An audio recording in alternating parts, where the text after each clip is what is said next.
ಇವಾಗ 2,000 ಹೊಡೆದಪ್ಪ ಅಂತಂದ್ರೆ ಅಲ್ಲಿಗೆ 700-800 ರೂಪಾಯಿ CNG ಹಾಕ್ಸ್ಕೊಬೇಕು. ಇನ್ನು EMI ಎಲ್ಲಿಂದ ಕಟ್ಟಕ್ ಹೋಗೋಣ, ನಮ್ ಊಟ ತಿಂಡಿ ಏನ್ ಮಾಡಕ್ ಹೋಗೋಣ? ನಿಜವಾಗ್ಲೂ ಬೆಳಗ್ಗೆ ನಾನು ಊಟನ ಮಾಡಿಲ್ಲ. ಬೆಳಗ್ಗೆ ಊಟ ಮಾಡಿಲ್ಲ, ಮಧ್ಯಾಹ್ನ ಊಟ ಮಾಡಿಲ್ಲ. ಬಾಡಿಗೆ ನೋಡಿದ್ರೆ ಒಂದ್ ಬಾಡಿಗೆನೂ ಬೀಳ್ತಾ ಇಲ್ಲ, ಏನಿಲ್ಲ, ಬರೀ 70 ರೂಪಾಯಿ 80 ರೂಪಾಯಿ ಬೀಳ್ತಾ ಐತೆ. CNG ನೋಡಿದ್ರೆ ಇವತ್ತು 97 ರೂಪಾಯಿ ಆಗಿದೆ. ಈಗ ಪೆಟ್ರೋಲ್ ಡೀಸೆಲ್ ಇದು ಬೆಲೆ ಏರಿಕೆ ಆಗಿದೆ. ಅದರಿಂದ ನಿಮ್ ಜೀವನದಲ್ಲಿ ಏನಾದ್ರು ಪರಿಣಾಮ ಬೀರ್ತಾ ಇದೆಯಾ? ಪರಿಣಾಮ ಬೀಳ್ತಾ ಇದೆ ಅಂದ್ರೆ ಹೇಳ್ಬಾರ್ದು ಸರ್. ರೇಟ್ ನೋಡಿದ್ರೆ ಮಾಮೂಲಿ ರೇಟೇ, ಡೀಸೆಲ್ ನೋಡಿದ್ರೆ ಇಷ್ಟಕ್ಕೊಂದು ರೇಟು. ಅದರಿಂದ ಏನು ಉಳಿತಿಲ್ಲ. EMI ಕಟ್ಟಕ್ ಆಗ್ತಿಲ್ಲ ಟೈಮಿಗೆ ಸರಿಯಾಗಿ, ದುಡಿಯಕ್ ಆಗ್ತಾ ಇಲ್ಲ. ಎಲ್ಲರ ಲಾಂಗ್ ಹೋದ್ರೆ ಅದೇ ರೇಟ್ ಕೊಡ್ತಾನೆ, ನಾವ್ ಹೆಂಗೆ ಜೀವನ ಮಾಡೋದು? ಬಹಳ ತೊಂದರೆ ಆಗ್ತಾ ಇದೆ. ದುಡಿಮೆಯಲ್ಲಿ ಏನಾದ್ರು ಎಫೆಕ್ಟ್ ಆಗಿದೆಯಾ? ಎಫೆಕ್ಟ್ ಇದೆ ದುಡಿಮೆಯಲ್ಲಿ. ಅದೇ ಈ ರೇಟ್ ಕೊಟ್ರೆ ನಮಗೆ ಡೀಸೆಲ್ ರೇಟು ಜಾಸ್ತಿ ಇದೆ, ನಾವ್ ಹೆಂಗೆ ಜೀವನ ಮಾಡ್ಬೇಕು? ಓಕೆ, ಎಲ್ಲ ಸರ್ ಇನ್ನ 2 ರೂಪಾಯಿ ಜಾಸ್ತಿನೇ ಮಾಡ್ತೀನಿ ಅಂತ ಮಾಡ್ತಾರೆ. 100 ರೂಪಾಯಿ ಈಗ ಮಾಡಿದಾರೆ, ಅದ್ರಾಗ 1 ರೂಪಾಯಿ ಕಮ್ಮಿ ಮಾಡ್ಬೋದು. ಓಕೆ, ಸರ್ಕಾರಕ್ಕೆ ಏನ್ ಮನವಿ ಮಾಡಕ್ಕೆ ಬಯಸ್ತೀರಾ ನೀವು? ನಮಗೆ ಡೀಸೆಲ್ ಪೆಟ್ರೋಲ್ ರೇಟು ಕಮ್ಮಿ ಇರಬೇಕು. ರೇಟು ಮಾಮೂಲಿ ಈಗ ಏನ್ ರೇಟ್ ಐತೆ ಅದೇ ರೇಟ್ ಕೊಟ್ಟರು ಪರವಾಗಿಲ್ಲ, ಡೀಸೆಲ್ ರೇಟು ಕಮ್ಮಿ ಇಳಿಸ್ಬೇಕು ಅಂತ ನಮ್ದೊಂದು ವಿನಂತಿ. ಇವಾಗಿರೋ ರೇಟ್ ಕೊಟ್ರೆ ಇವಾಗಿರೋದು ಸುಮಾರು 100 ರೂಪಾಯಿ ಇದೆ. ಮೊದಲು ಕಳೆದ ತಿಂಗಳು 90 ರೂಪಾಯಿ ಇತ್ತು.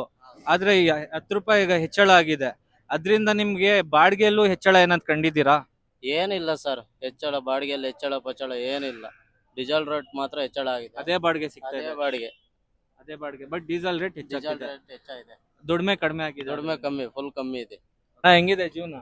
ಜೀವನ ಏನಿಲ್ಲಣ್ಣ, ಬೆಳಗ್ಗೆ ಎದ್ದ 12 ಗಂಟೆ ಸ್ಟಾರ್ಟ್ ಮಾಡಿದೀನಿ, ಜೀರೋ ಬ್ಯಾಲೆನ್ಸ್. ಆಟೋದ EMI ಕಟ್ಬೇಕು 1ನೇ ತಾರೀಕಿಗೆ.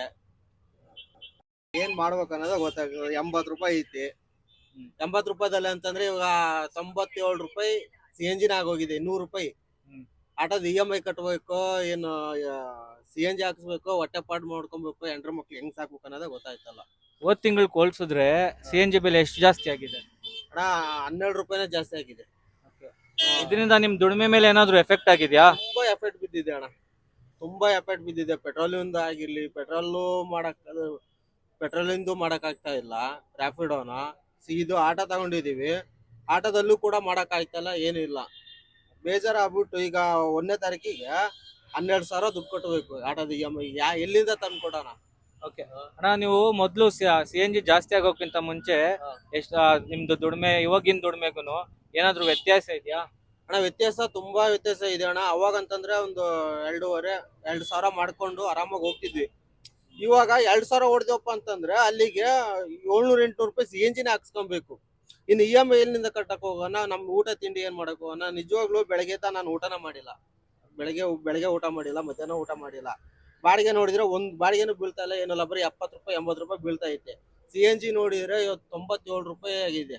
ಓಕೆ, CNG ಜಾಸ್ತಿ ಆಗಿದೆ ಅಲ್ಲ, ನಿಮ್ಗೆ ಓಲಾ ಅವರೇ ಆಗ್ಲಿ ರ್ಯಾಪಿಡೋ ಅವರೇ ಆಗ್ಲಿ ಬಾಡಿಗೆ ಜಾಸ್ತಿ ಮಾಡಿದಾರಾ? 1 ರೂಪಾಯಿ ಜಾಸ್ತಿ ಮಾಡಲ್ಲಣ್ಣ, ಆಯ್ತಾ? ಅದ್ರಲ್ಲೂ ಕೂಡ ಈಗ ನಮಗೆ ತೋರ್ಸೋದ್ ಒಂದ್ ರೇಟು, ಅಲ್ಲಿ ಹೋದಾದ್ಮೇಲೆ ರೇಟ್ ತೋರ್ಸೋದ್ ಒಂದ್ ರೇಟು. ಇತ್ಲ ಕಮ್ಮಿನೂ ಮಾಡಕ್ ಆಗ್ತಲ್ಲ, ಏನಿಲ್ಲ. ಅಲ್ಲಿ ಏನಾರ ರೇಟ್ ತೋರ್ಸಿದಪ್ಪ ಅಂತಂದ್ರೆ ಕಸ್ಟಮರು ನಮ್ಮ ಮೇಲೆ ದೌರ್ಜನ್ಯ ಮಾಡಕ್ ಬರ್ತಾರೆ. 10-20 ರೂಪಾಯಿ ಯಾಕೆ ಜಾಸ್ತಿ ಆಯ್ತು ಏನು ಅಂತಂದ್ಬಿಟ್ಟು. ಅವ್ರ ಕಡೆದ್ದೂ ಬಾಳಕ್ ಆಗ್ತಲ್ಲ, ಇವ್ರ ಕಡೆದ್ದೂ ಬಾಳಕ್ ಆಯ್ತಲ್ಲ, ಏನಿಲ್ಲ. ಸರ್ಕಾರಕ್ಕೆ ನಿಮ್ ಕಡೆಯಿಂದ ಏನ್ ಮನವಿ ಮಾಡಕ್ ಬಯಸ್ತೀರಾ?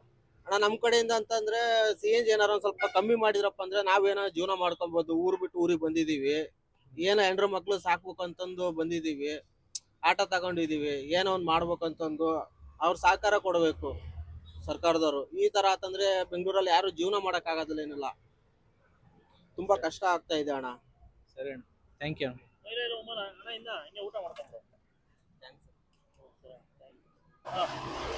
ಅಣ್ಣ, ಹೇಗಿದೆ ಜೀವನ? ಜೀವನ ಬಹಳ ಕಷ್ಟ ಅಣ್ಣ, ಈಗ ಮುಂಚೆ ತರ ಇಲ್ಲ. ಓಕೆ, CNG ಬೆಲೆ ಜಾಸ್ತಿ ಏನಾದ್ರು ಆಗಿದೆ ಅಣ್ಣ? CNG 97 ಇದೆ ಅಣ್ಣ, ನಂದು LPG ನಮ್ದು 95 ಇದೆ. 95. ಹೋದ್ ತಿಂಗಳು ಎಷ್ಟಿತ್ತಣ್ಣ? ಹೋದ್ ತಿಂಗಳಣ್ಣ, ಮತ್ತೆ ಒಂದ್ 2-3 ತಿಂಗಳಿಂದ ಹಿಂದೆ 68 ರೂಪೀಸ್ ಇತ್ತು. 68 ರುಪೀಸ್. ಇದರಿಂದ ನಿಮ್ ಜೀವನದಲ್ಲಿ ಏನಾದ್ರು ಪರಿಣಾಮ ಬಿದ್ದಿದೆ ಅಣ್ಣ ಇದರಿಂದ? ಅಣ್ಣ ಬಹಳ ಬಿದ್ದಿದೆ ಅಣ್ಣ. ಬರೀ ಗ್ಯಾಸ್ದೇ ಅಲ್ಲ, ಆಟೋ ಪಾರ್ಟ್ಸ್ ಇಂದ ಹಿಡಿದು ಪ್ರತಿಯೊಂದು ಊಟದವರೆಗೂ ಬಹಳ ಕಷ್ಟ ಆಗ್ಬಿಟ್ಟಿದೆ. ಬ್ಯಾಚುಲರ್ ಜೀವನನೇ ಬಹಳ ಕಷ್ಟ ಆಗ್ಬಿಟ್ಟಿದೆ ಬೆಂಗಳೂರಲ್ಲಿ. ಆಟೋ ಓಡಿಸೋದ್ರಿಂದ ಏನು ಉಳಿಯತ್ತಿಲ್ಲ, ನಮಗೆ 500 ರೂಪಾಯಿ ಉಳಿತಿದೆ ಅಷ್ಟೇ.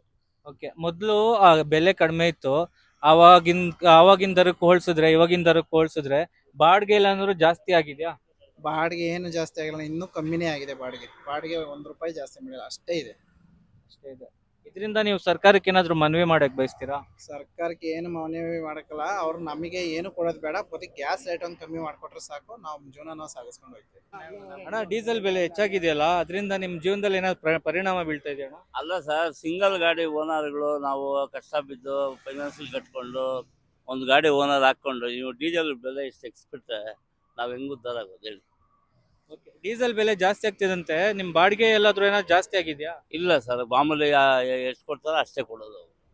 ಅದು ಅಷ್ಟು ಬೆಲೆ ಎಕ್ಸಿದ್ರೆ ನಾವು ಹೆಂಗೆ ಇದು ಮಾಡೋದು ಹೇಳಿ, ಗಾಡಿಗಳು ಹಾಕೊಂಡು? ನಿಮ್ ಜೀವನದಲ್ಲಿ ಏನಾದ್ರು ಪರಿಣಾಮ ಬೀರಿದೆ ಇದರಿಂದ? ಜೀವನ ಅಂದ್ರೆ ನೀವು ಫಸ್ಟ್ ಡೀಸೆಲ್ ಬೆಲೆ ಕಮ್ಮಿ ಮಾಡಿದ್ರೆ ನಾವು ಒಂದು ಸ್ವಲ್ಪ ಉದ್ಧಾರ ಆಗ್ಬೋದು. ನಿಮ್ ದುಡಿಮೆಯಲ್ಲಿ ಏನಾದ್ರು ವ್ಯತ್ಯಾಸ ಇದೆಯಾ? ಕಷ್ಟ ಬೀಳೋದು ಬೀಳಲೇಬೇಕು, ಕಷ್ಟ ಬಿದ್ರೇನೆ ಇನ್ನು ಬರೋದು. ಇನ್ನು ಡೀಸೆಲ್ ಬೆಲೆ ಜಾಸ್ತಿ ಆದ್ರೂ ಹಾಕ್ಬೇಕು, ಆಗಿಲ್ಲ ಅಂದ್ರೂ ಹಾಕ್ಲೇಬೇಕು. ನೀವೇನ್ ಹೇಳ್ತೀರಾ? ನಮ್ದೇನಿಲ್ಲ ಅಣ್ಣ, ಅದೇ ಕೇಳ್ದಿರಲ್ಲ ಅವ್ರದೇ ಮಾತು ಅಷ್ಟೇ. ಒಂದು ಮಾತು ಹಂಗೆ ಹೇಳು. ಏನ್ ಹೇಳಕ್ಕೇನು, ಅವ್ರು ಡೀಸೆಲ್ ಏರಿಕೆ ಮಾಡ್ಬಿಟ್ಟು ನಮ್ಮನ್ನ ಸಾಯಿ ಹೊಡಿತವ್ರು, ಮತ್ತೇನ್ ಮಾತಾಡೋದು ಹಂಗೆ ಹೇಳು ಅಷ್ಟೇ. ಇವಾಗ ಡೀಸೆಲ್ ಬೆಲೆ ಜಾಸ್ತಿ ಆಗೈತೆ, ಕಳೆದ ತಿಂಗಳು ಹೋಲಿಸಿದ್ರೆ ಈ ತಿಂಗಳು 8 ರೂಪಾಯಿ ಜಾಸ್ತಿ ಆಗಿದೆ. ಅದೇ ಅಣ್ಣ, ಡೀಸೆಲ್ ಬೆಲೆ ಜಾಸ್ತಿ ಮಾಡೋರು ಸರ್ಕಾರ, ನಾವು ಗರೀಬ್ರು ಹೆಂಗ್ ಬದುಕ್ಬೇಕು? ದುಡಿಮೆಲ್ಲೂ ಜಾಸ್ತಿ ಆಗಿದ್ಯಾ? ಇವಾಗ ಡೀಸೆಲ್ ಬೆಲೆ ಜಾಸ್ತಿ ಆದ್ರೂ ಅಷ್ಟೇ ಕೊಡ್ತಾರೆ, ಇವಾಗ ಜಾಸ್ತಿ ಆಗಿಲ್ಲ ಅಂದ್ರೂ ಅದೇ ಬಾಡಿಗೆ. ಇವಾಗ ಜಾಸ್ತಿ ಆಗೈತೆ, ನಾವು ಕೈಲಿಂದ ಕಟ್ಕೊಂಡ್ಬಿಟ್ಟು ಅದೇ ದುಡಿಮೆ ಮಾಡ್ತಾ ಇದ್ವಿ ಅಷ್ಟೇ. ಈಗ ಪೆಟ್ರೋಲ್ ಡೀಸೆಲ್ ರೇಟ್ ಜಾಸ್ತಿ ಯಾವ ತರ ಪರಿಣಾಮ ಏನಣ್ಣ, ಈಗ LPG ಆಟೋ ಓಡಿಸ್ತಾ ಇತ್ತು, LPG 50 ಈಗ 90 ರೂಪಾಯಿ ಆಯ್ತು, 96 ರೂಪಾಯಿ ಆಯ್ತು. ಅದು ಜೀವನ ಮಾಡೋಕ್ಕಾಯ್ತು. ಡೈಲಿ 200 ರೂಪಾಯಿ ಗ್ಯಾಸ್ ಹಾಕೊಂಡು ಜೀವನ ಮಾಡ್ತಾ ಇದ್ದೆ. ಇವಾಗ ನೋಡಿದ್ರೆ 700-800 ರೂಪಾಯಿ ಡೈಲಿ ಬೇಕು. ಅದು ಬಿಸ್ನೆಸ್ ಇಲ್ಲ. ಅದು ಬಿಟ್ಟು ಈ ಫೋಟೋರ್ ಮಾಡೋಣ ಅಂತ ಬಂದರೆ 20% ಕಮಿಷನ್. ಅದರಲ್ಲೂ ಯಾವಾಗ ಡ್ಯೂಟಿ ಬೀಳ್ತಾಯಿಲ್ಲ, ಮಧ್ಯಾಹ್ನ 1 ಗಂಟೆ ಆಯ್ತು ಡ್ಯೂಟಿ, 1 ಗಂಟೆಯಿಂದ ಇನ್ನೂ ಡ್ಯೂಟಿಗಳು ಬೀಳ್ತಾಯಿಲ್ಲ, ಕಮಿಷನ್ ಜಾಸ್ತಿ 20%. ಏನು ಜೀವನ ಮಾಡಬೇಕೇನೋ ನಮ್ಗೆ ಗೊತ್ತಾಯ್ತಲ್ಲ. ಎಲ್ಲ ರೇಟ್ ಜಾಸ್ತಿ ಆಗಿದೆ, ಯಾವುದು ಇಷ್ಟ ಇಲ್ಲ. ಆರ್ಡ್ರ್ಗಳು ಬರ್ತಾಯಿಲ್ಲ, ಜೊತೆಗೆ ಡ್ಯೂಟಿಗಳು ಆಯ್ತಲ್ಲ. ಮಧ್ಯಾಹ್ನ 1 ಗಂಟೆಗೆ ಬಂದಿರೋದು ಇನ್ನೂ ಡ್ಯೂಟಿ ಮಾಡಿ, ಇನ್ನೂ ಡ್ಯೂಟಿಗಳು. ಮತ್ತೆ ರೇಟ್ ಜಾಸ್ತಿ ಆಗಿದ್ರು ಮತ್ತೆ ನಿಮ್ಗೆ ಅಲ್ಲಿ ಟ್ರಿಪ್ಸ್ ಅಲ್ಲಿ ಮತ್ತೆ ಏನ್ ಬಾಡಿಗೆ ಓಡ್ತಿರಲ್ವಾ ನೀವು? ಬಾಡಿಗೆ ಏನಾದ್ರು ಜಾಸ್ತಿ ಆಗಿದೆ? ಬಾಡಿಗೆ ಗಿಡಿಗೆ ಏನು ಜಾಸ್ತಿ ಇಲ್ಲ, ಅದೇ ಬಾಡಿಗೆ ಅದೇ ಇದೇನೆ. ರೈಟ್ ಮಾತ್ರ ಜಾಸ್ತಿ ಮಾಡವ್ರೆ. ತಿರ್ಗಾ CNG ಈಗ ಜಾಸ್ತಿ ಮಾಡವ್ರೆ. 80 ಚಿಲ್ಲರೆ ಇತ್ತು, ಈಗ 90 ಚಿಲ್ಲರೆ ಮಾಡವ್ರೆ. ಅದು ಏರ್ಸವ್ರೆ. ಎಲ್ಲಾನು ರೇಟ್ ಜಾಸ್ತಿ ಆಗೈತೆ. ಒಟ್ಟೇನಪ್ಪ ಅಂತಂದ್ರೆ ನಾವೇನು ಸ್ಟ್ರೈಕ್ ಮಾಡಿದ್ರು ಮೊನ್ನೆಲ್ಲ ಸ್ಟ್ರೈಕ್ ಮಾಡಿದೀವಿ. ಏನು ಸ್ಟ್ರೈಕ್ ಮಾಡಿದ್ರು ಏನು ಪರಿಣಾಮನೂ ಇಲ್ಲ, ಏನೂ ಇಲ್ಲ. ಗೌರ್ಮೆಂಟು ತಲೆ ಕೆಡಿಸ್ಕೊಳ್ಳಲ್ಲ, ಯಾವ ಸಂಬಂಧಪಟ್ಟ ಅಧಿಕಾರಿಗಳು ತಲೆ ಕೆಡಿಸ್ಕೊಳ್ಳಲ್ಲ. ಓಕೆ, ಪೆಟ್ರೋಲ್ ಡೀಸೆಲ್ ಜಾಸ್ತಿ ಆದ್ರೆ ನಾವು ದಿನನಿತ್ಯ ಬಳಸೋ ವಸ್ತುಗಳು ಜಾಸ್ತಿ ಆಗುತ್ತೆ. ಈ ಪೆಟ್ರೋಲ್ ಡೀಸೆಲ್ ಜಾಸ್ತಿ ಆಗಿರೋದ್ರಿಂದ ದಿನನಿತ್ಯ ವಸ್ತುಗಳು ಜಾಸ್ತಿ ಆಗಿದಾವ? ಎಲ್ಲ ರೇಟ್ ಜಾಸ್ತಿನೇ ಆಗಿರೋದು. ಗ್ಯಾಸು ಜಾಸ್ತಿ ಆಗೈತೆ, ಮನೆ ಸಿಲಿಂಡ್ರು ಜಾಸ್ತಿ, ರೇಷನ್ಗಳು ಜಾಸ್ತಿ, ಎಲ್ಲಾನು ಜಾಸ್ತಿನೇ. ನಮ್ಮ ಸಂಪಾದನೆ ಮಾತ್ರ ಅಲ್ಲೇ ನಿಂತ ಇದೀನ, ಏನು ಮುಂದುವರಿತಾ ಇಲ್ಲ. ಗ್ಯಾಸು ತಿಂಗಳಿಗೆ 1 ಸಲ ಆಗ್ಲಿ 2 ಸಲ ಆಗ್ಲಿ ಬರ್ತಾ ಇತ್ತು, ಈಗ ಗ್ಯಾಸ್ ಬರ್ತಾ ಇದೆಯಾ ಟೈಮ್ ಸರಿಯಾಗಿ? ಮನೆ ಸಿಲಿಂಡ್ರಾ? ಹೌದು. ಮನೆ ಸಿಲಿಂಡ್ರ್ ಇಲ್ಲಿ ಇವಾಗ ಮೊದಲು ತಿಂಗ್ಳಿಗೆ ಒಂದ್ಸತಿ ಇಲ್ದಿ 45 ದಿವಸ 2 ತಿಂಗಳು ಮಾಡವ್ರೆ. ಬುಕ್ಕಿಂಗ್ ಮಾಡೋದು 15 ದಿವಸ ಅಂತಾರೆ. 2 ತಿಂಗಳಾಯ್ತು. ಒಟ್ಟ ಜೀವನ ಬೆಂಗಳೂರು ಬತ್ತಲ್ಲ. ಇದರಿಂದ ನೀವು ಸರ್ಕಾರಕ್ಕೆ ಏನಾದ್ರು ಒಳ್ಳೆ ನಿಮ್ಮ ಮನವಿ ಏನಾದ್ರು? ಸರ್ಕಾರಕ್ಕೆ ಏನು ಮನವಿ ಹೇಳೋದೇನಿಲ್ಲ, ಸಾಮಾನ್ಯ ಜನ ಬದುಕಕ್ಕೆ ಅನುಕೂಲ ಮಾಡ್ಕೊಡ್ಬೇಕು. ಅವರು ಮೇನು ಅವ್ರಿಗೆ ನಾವು ಏನು ಹೇಳಿದ್ರು ಅವರು ಮಾಡೋದು ಅವರು. ನಮಗೆ ಸಾಮಾನ್ಯ ಜನ ಇವರಿಂದ ಅವ್ರಿಗೆ ಬಂದಿರ್ತೀವಿ, ಏನೋ ಜೀವನ ಕಟ್ಕೊಂಡು ಏನೋ ಮಾಡಬೇಕು ಅಂತ. ಆ ಜೀವನಕ್ಕೊಂದು ಏನೋ ಒಂದು ಮಾಡ್ಕೊಡ್ಬೇಕು ಅಂತ ಅಂದರೆ ಅನುಕೂಲವಾಗಿ ಏನಿರ್ತದೆ ಅದನ್ನ ಅದೇ ರೀತಿ ನಡೆಸ್ಕೊಂಡ್ರೆ ನಡೀತದೆ. ಇಲ್ಲ ಅಂತಂದರೆ ನಾವು ಮಾಮೂಲಿ ಊರು ಬಿಟ್ಟು ಊರಿಗೆ ತಿರುಗ್ತಾ ಇರಬೇಕಾಯ್ತದೆ ಅಷ್ಟೇ. ನೋಡಿ, ಇವರು ಆಟೋ ಓಡಿಸ್ತಾರ ಅಂತ ಇವರ ಮುಂದಿರೋ ಮನಗಳ ಮಾತು. ದಯವಿಟ್ಟು ಸರ್ಕಾರ ಇದನ್ನ ಬಗೆಹರಿಸೋ ಪ್ರಯತ್ನ ಮಾಡಬೇಕು ಆದಷ್ಟು ಬೇಗ. ಯಾಕಂದ್ರೆ ಊರಿಂದ ಊರಿಗೆ ಬಂದು ದುಡಿಬೇಕಂತ ಬಂದಿರೋ ಜನ ಈ ತರ ಆದ್ರೆ ಪರಿಸ್ಥಿತಿ ಬಹಳ ಕಠಿಣ ಆಗ್ಬಿಡುತ್ತೆ ಅವ್ರಿಗೆ. ಮೊದಲು 1000-2000 ದುಡಿತಾ ಇದ್ದವ್ರು ಇವತ್ತು 500ಗೋಸ್ಕರ ಪರದಾಡೋದು ನೋಡಿ ನಮ್ಗೆ ಒಂಥರ ಮನ್ಸು ನೋವಾಗುತ್ತೆ. ದಯವಿಟ್ಟು ಸರ್ಕಾರ ಇದ್ರ ಕಡೆ ಗಮನ ಹರಿಸ್ಬೇಕಂತ ನನ್ನ ಮಾತು.